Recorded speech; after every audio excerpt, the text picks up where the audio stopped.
Hey, what's up, y'all? This is Tony here, and I'm going to give you my perspective as a Native American on the whole blackface issue. Now, obviously, if you've been reading newspapers or reading news articles, you'll know that a lot of white politicians are getting in trouble behind having dressed up as blackface sometime earlier in their life. And a lot of people are up in arms about it. And I understand that because a lot of these politicians are a bunch of stinking racist. However, I will say this. The whole issue of blackface or of making fun of another race is not exclusive to the relations between white and black people. For example, we Native Americans have been affected by that for a very long time. You think about all the spaghetti westerns and all the Hollywood movies where they just take a white guy and put him in feathers and put some paint on his face and say, oh, that's a Native American. Like there's this famous actor, I believe his name is Iron Eyes Cody. He's an Italian, but he's been playing Native Americans in movies for a very long time. In fact, if you've ever seen that image where it's a Native American shedding a tear because of the pollution, that's him. His real name, I think it's like Oscar Corti. He's an Italian man. He's been dressing up in red face this whole time, and that actually does a big disservice to we Native Americans. Why? Because if you put forth the image that a Native American is just a white guy in feathers, then when people think Native American, that's what they're going to think. So if you show up and you don't look white enough, then they're going to say, oh, you're not really an Indian. And that's a huge problem. Or if you show up and you're not dressed in the traditional garb, you're just wearing standard clothes that people wear in today's society, oh, you're not Native enough, you're a sellout, you're an apple, this, that, and the other. But that's actually doing us a disservice. Do you know that there's a lot of variability in how Native Americans look? Not all of us look the same. Not all of us look like a white guy with feathers. Now, if you're talking about the Iroquois, their physical appearance might be closer to what you'd expect from a white person. But if you look at the Southwestern Native Americans, if you look at the Plains Native Americans, you're looking at the Sioux, you're going to look at high cheekbones and very broad faces. You're looking at the Apache and the Navajo, the skin is much browner and you're seeing a much wider jawline. You go even further south, if you're looking at the Mayans and the Aztecs, the skin is even darker. And then the skin gets even darker when you get into South America. Those Amazonian South American natives, some of them look like what you would call a Blasian.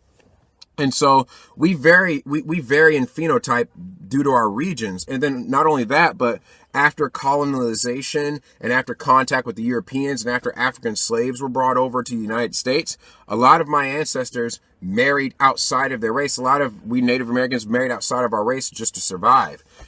You will be hard pressed to find a Native American that doesn't have a white ancestor somewhere in their background. Especially most of the Indians living on the res, a lot of them have a white ancestor. A lot of them have a lot of white ancestors.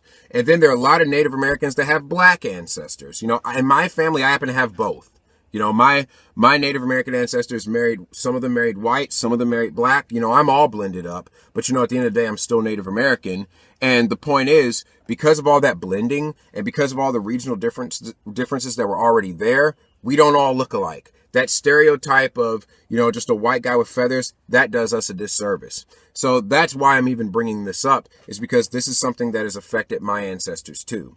Now, when it comes to the whole issue with blackface between, you know, white people dressing up in blackface, my opinion may not be very popular, but I'm just going to say it. If you're going to get mad at blackface, you need to also get mad at whiteface. Because yes, you may have these racist white politicians dressing up in a way that's meant to make fun of black people, but how many Eddie Murphy movies has he done where he's played a Chinese guy, he's played a white guy, he's played multiple white guys on SNL? I mean, shame on SNL for all those whiteface sketches that they've let Eddie Murphy do on their show and all the movies that he's done. Or how about the Wayans brother movie White Chicks, where it's two black dudes dressing up as two white girls? I mean, that's whiteface. Was that seen as offensive, and did you throw the Wayans brothers under the bus when they did that? Or even, I think even Dave Chappelle did a whiteface sketch at one point. So at the end of the day, a lot of people look at me and say, oh, well, you see, it's not the same, Tony, because when white people are doing it, they're doing it to make fun of black people. But when black people do it, they're just having a good laugh. It's just humor. Okay, well, if it's just humor when black people do it, why can't it just be humor when white people do it? I mean, lighten up. I mean, have a sense of humor. Here's the thing. Be consistent with your response.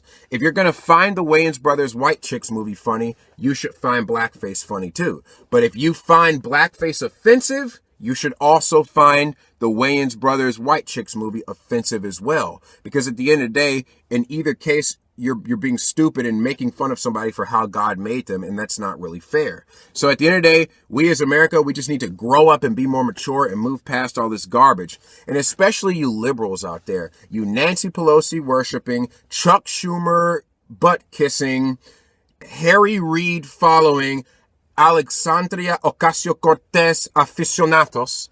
What you need to realize is you don't even have a leg to stand on, because you people tend to defend the sodomites and the transgenders, and you have even less of an argument against blackface than the average American. And let me tell you why.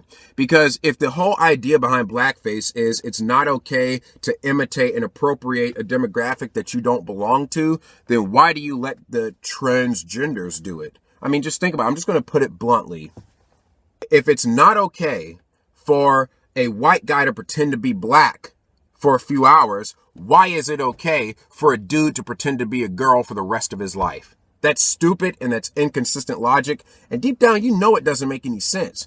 So why don't we all just grow up? Because look, at the end of the day, the Bible says, in the image of God created he him, male and female created he them. God's the creator, and God chose who gets to be male and who gets to be female. It's not man's choice to change it or decide what the gender is going to be. That is God's choice. And so when you look at all these bunch of transgenders, they're infringing upon God's choice, and they're making the wrong choice. I mean, just think about it. If blackface is bad, why is woman face okay?